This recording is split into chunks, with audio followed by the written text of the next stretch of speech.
gentlemen, you wanted the best. You got the best. Take a look!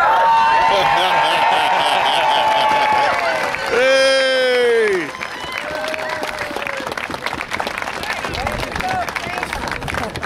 Whose idea was that? Thank you all so much for coming out today. I gotta say really quickly, you know, every single one of these people that have been up here speaking, over this past year, we have walked through Hades and back carrying cans of gasoline, and I would not rather be here with anybody else but these people. All right.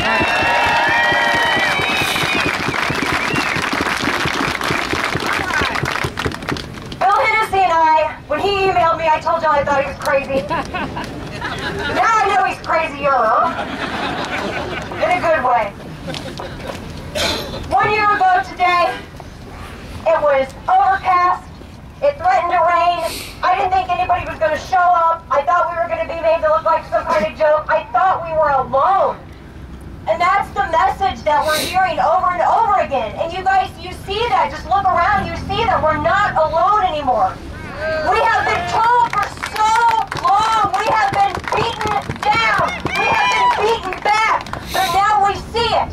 Because thanks to things like the internet, thanks to Andrew Breitbart, thanks to a host of things in the new media, we now get a shot at making sure that the narrative is truthful and that it accurately reflects what is happening in this country.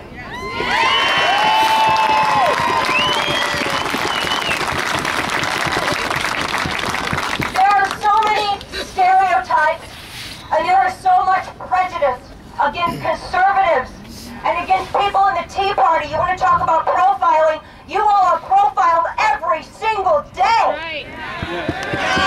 I'm scared.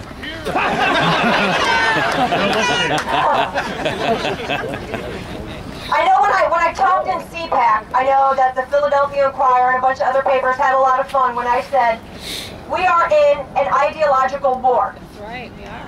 And I'm thinking of, and I can't remember the exact verse of it, I believe it's in Ephesians, where it says that we're not fighting against flesh and blood. We're fighting against the evil forces that are in this universe. That's what I'm talking about. This is a movement that has been founded upon compassion. This is a movement that is powered by love of one another and wanting to make sure that your sisters and brothers in this country have individual liberty. What we are doing is fighting for one of the greatest gifts anybody could fight for.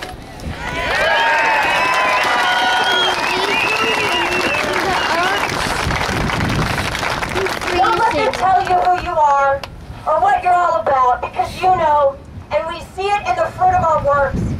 We see it in that we do not have this ridiculous idea of reform that's been passed. We still have the freedom to be able to go and choose our own doctors and choose our own kind of healthcare policy. We have the freedom to do that because of you. Because you came out. Because you've been going to the town halls. Because you got in front of the cameras. Because you weren't afraid to speak out.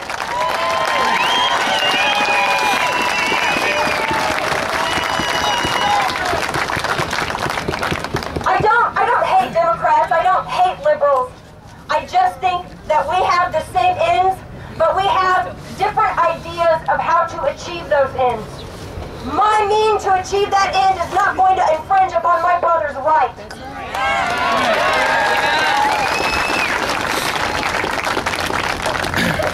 Here in St. Louis, you know, we've seen the impact that this movement has had in Virginia. We've seen the impact that this movement has had in New Jersey. We saw what happened in Massachusetts. We sent a message in New York's 23rd district. Here in St. Louis, we have a lot of work to do. Oh, yeah. All politics are local. And we need to make sure that we clean our own house, too.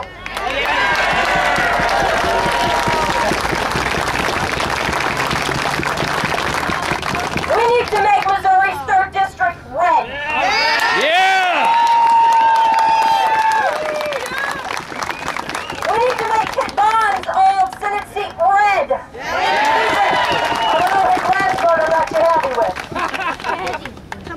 this. One of the other things that we need to watch out for is legislation that is going to be affecting us that they're trying to enact at a federal level. And I'm going to be following this story on air and online, and I am not going to let it go. I give you my word right now, I am not going to let this story go until it is defeated, this Race to the Top program. That's right. Yeah! If you have not heard what this program is about, let me sum it up for you. It is centralizing all of your children's education, regardless of whether you're a homeschooler like me, whether your kids are in charter schools, whether you're in a public school. It is to centralize all educational decisions under the federal government. They are trying to strip your educational sovereignty, your right to decide how your children are educated. They are attempting to strip that away from you. They are trying to bribe our schools with grant money. We cannot let this happen. This comes from the Department of the Secretary of Education, Arnie Duncan himself. Boo! And I am very, very infuriated to learn that we have only 2 conservatives in Jefferson City that are willing to take a stand against this right now. So that's a message for all of them up there. I want to give credit to the Republican Party when it's due. I thought they did phenomenal. God bless them in that healthcare summit. I thought it was wonderful.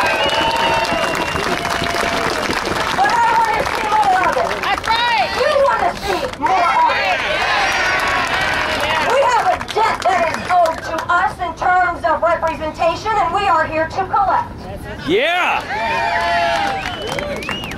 We're going to follow this, and I encourage you to write all of your representatives, and I encourage you to make your opinion known in your school districts as well. We cannot let this come to pass, folks.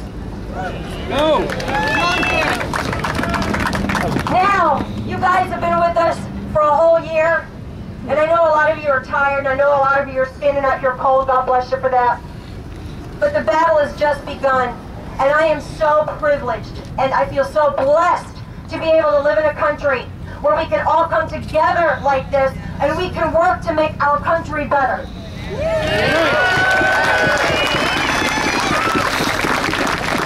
still have a long way to go, but we're not alone. You know who all of us are, we know who all of you are, we know that I look around and I feel like this is one of the safest places I could be right now. Right. There's a lot of support here. I would like to see us back here in another year celebrating. I would like to see us here. And we can make it happen. I hope you listen to what John said. I hope that you use and you exercise your privilege to get involved and to stay involved. And you can do that. You can go to StLouisT.com. You can just, get involved with your local precincts, whatever you got to do, but stay involved. Thank you guys so much. I also want to say keep Chile, the people of Chile in your prayers, as well as the people of Hawaii, because I know that they're expecting a tsunami. So let's remember all of the people that have been affected by the earthquake that took place last night. God bless you all. Thank you so